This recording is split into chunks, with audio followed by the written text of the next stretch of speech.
Hey Quilter Bees, welcome back to the next edition of the Brave Beginner Quilt Course with my studio assistant and friend Kelly here. So far we've learned about the machine, right?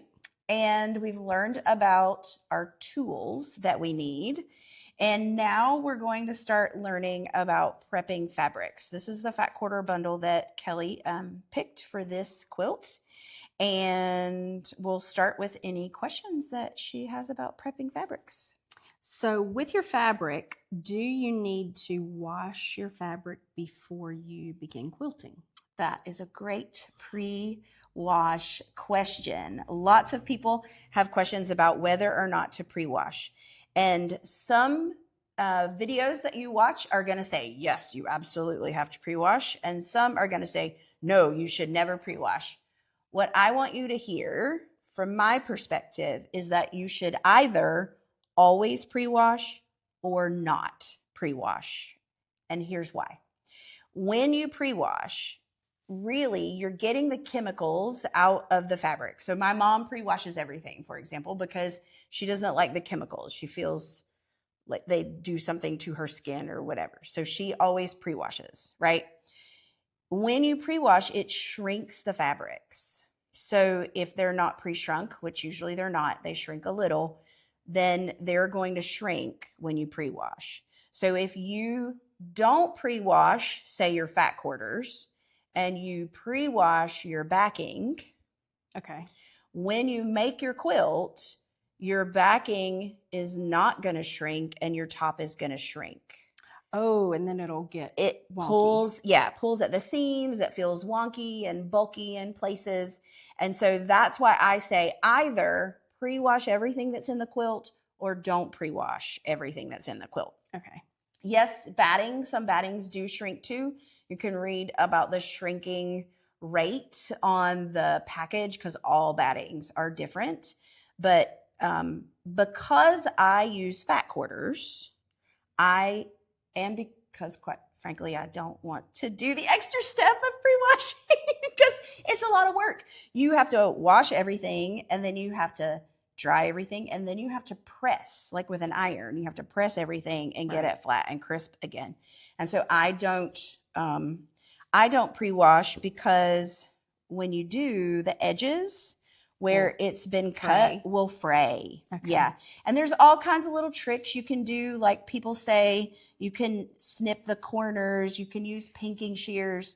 For me, that's just a lot of time. And I don't need to do it. Again, my mom does all of them. So we can't share fabric essentially, or she can use my fabric and pre-wash it. Okay. I have a question. If you chose to pre-wash, would you wash all of these together because you would want to save time? Would the pinks or the greens, would they bleed onto the lighter colors? Yeah, so there's a lot to that question. Mm-hmm. Some of it depends on the quality of the fabrics that you choose. So if, for example, you're using batiks do tend to fade, especially the darker ones. Okay. And so I would not pre-wash them all together. Okay. I would put them in separate bins. If I were pre-washing fat quarters, I would actually soak them. I would not put them in the washing machine. Okay. So if I had like 8 or 9 yards of something that was going to be backing and pre-wash it, then I would snip the corners or pink it, and then I would put it in the washing machine. Okay. If I were doing fat quarters, I would soak them in warm water so that they shrink. Okay. But they're not beating around in the washing machine, and you're not losing, probably an inch sometimes on the edges of the fat quarter. Because if you did that for my patterns in particular, you wouldn't have enough fabric for some of them.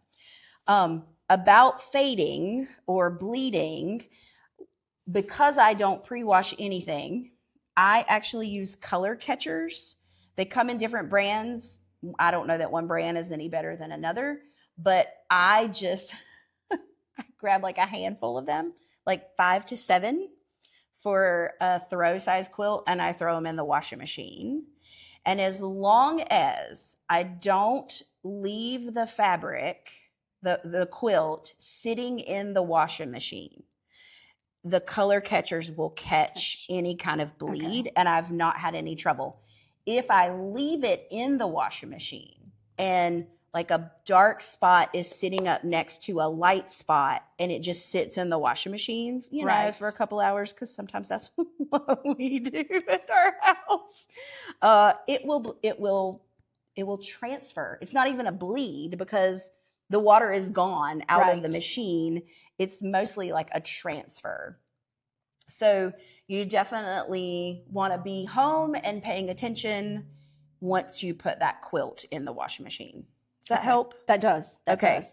And then do you dry quilts or do you lay them out? I do dry quilts. Yeah. I think it's actually really pretty when the batting shrinks a little and it makes it feel like it has this new life. The quilt is not flat and crisp and it feels loved and worn. And I think that's a really good feeling. So I do put them in the dryer, washer and dryer all the time.